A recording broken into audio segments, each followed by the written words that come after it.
Welcome back to 7-Eleven Junior Hockey Magazine. I'm your host, Gino Reda. Time now for the CJHL Report. The Canadian Junior Hockey League brings together the 117 teams in the 9 Junior A leagues involving over 2,500 players from right across the country. Now joining us is Adam Sergerie, who's recently been named the president of hockey operations for the Alberta Junior Hockey League Sherwood Park Crusaders. Adam, welcome to the show and congratulations on the new gig. Thanks for having me, and thank you. It's exciting. Something I should point out is you are in the great outdoors. For those who are watching this on TSN.ca, it's nice to finally get back outside, isn't it? It is, and being from Thunder Bay, it's something that you're used to. So it's nice to be outside and enjoying the nice weather right now. As a matter of fact, coincidentally, you were outdoors when you found out about this job. Tell us that story. Yeah, no, you've done your research. Well, it started with a game of golf and just a conversation in regards to what my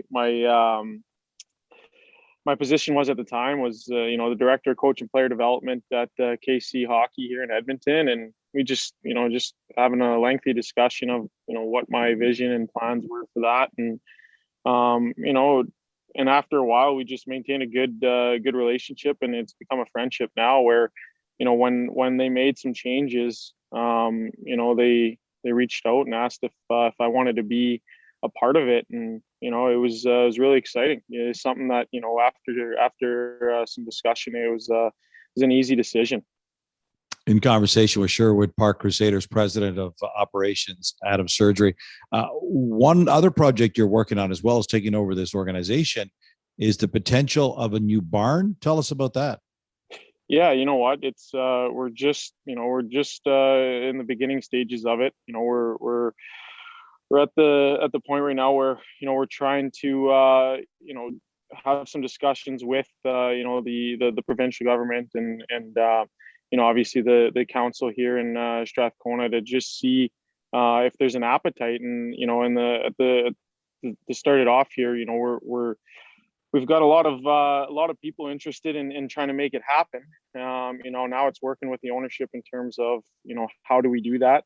There's a lot of obstacles that you have to go through, and it's going to require a lot of work. But I think that we've with the ownership in place, they've done such a good job of kind of setting this up and getting it to a point where now it's like my responsibility to help them with organizing meetings with the right people in the area of can we get hotels on board, can we get sponsorship on board, can we get investors, finding the resources to get this off the ground. And if we're able to break ground here in the next year, it'd be quite the accomplishment. Give us a sense of, because we talk to people from right across the country in the Canadian Junior Hockey League, of the kind of community support, the kind of help that you get from the Sherwood Park area in terms of what they've been able to do to help you with the organization. Yeah, from the very beginning, we sat down and I wanted to know, just in regards to, what type of support do we have? And there's a lot of support. In the last couple of years, the team has had a ton of success. So, like any hockey organization, when there's success, people want to be a part of it. People want to be around it. So, we've been fortunate that, they've moved a lot of players on. They've done a great job with that. They've won a lot of hockey games. They've had a lot of success. So the support has been there. And now the job is to try to get, how can we get it to the next step? How can we get it to the next level? How do we get more people involved? How do we get more fans? It's finding that, it's finding that little, that little remedy of how to get more people involved so that, more resources.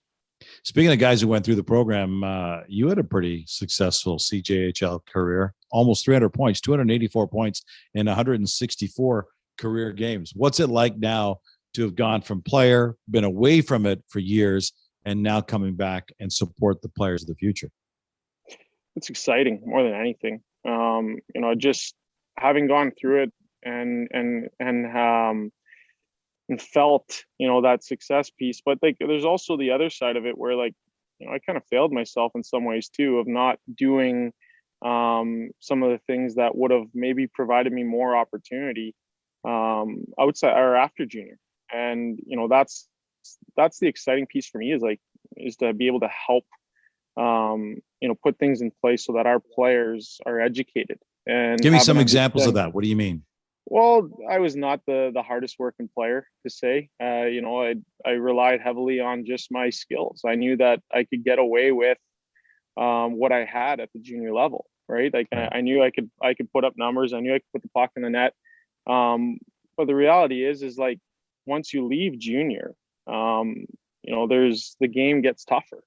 And I can say that I wasn't prepared to play the game at the next level. I was a really good player in junior, but when I left junior, I went and played a quick stint in the AJHL. So, and when I was there, I became a very average player quick, because now you're playing with grown men who have pro habits and think the game at a much higher level. And, I felt like I was chasing the game all the time, and in a large part because of my off ice habits and, the on ice stuff.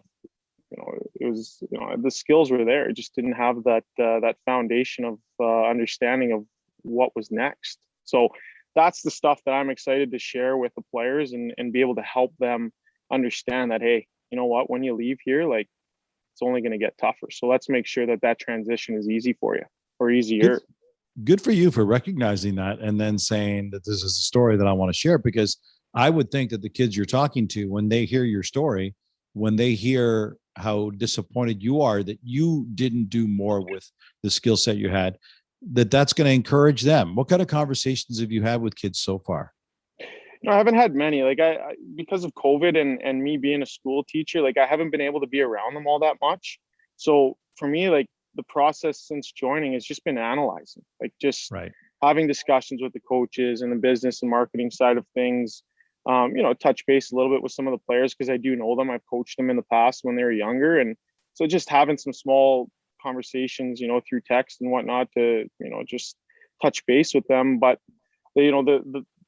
this off season now, the fun begins now, right? Like the opportunity to sit down with Adam and Jeff, the coaches and the organization, to start putting those plans in place. That's going to be the exciting part. And then an opportunity to really start working with the players. Sounds like it's going to be a lot of fun for you and a very eye-opening experience for the kids you're going to be working with. Congratulations on the gig. Good luck with it, and we'll talk again down the road. Thanks, Gino, and I appreciate you doing this. And that was Sherwood Park Crusaders Director of Operations, Adam Sergerie. That wraps up this week's CJHL Report, the Canadian Junior Hockey League. Your future is here. Up next, we're going to go into the vault, where we look back at some of our favorite interviews through our first 29 years of the show. This week, we catch up with an 18-year-old Leon Draisaitl, just a few months before he was selected 3rd overall by the Edmonton Oilers back in 2014. This is season 30 of 7-Eleven Junior Hockey Magazine. And don't forget, you can listen and subscribe to the complete podcast by checking out any of your favorite podcast platforms.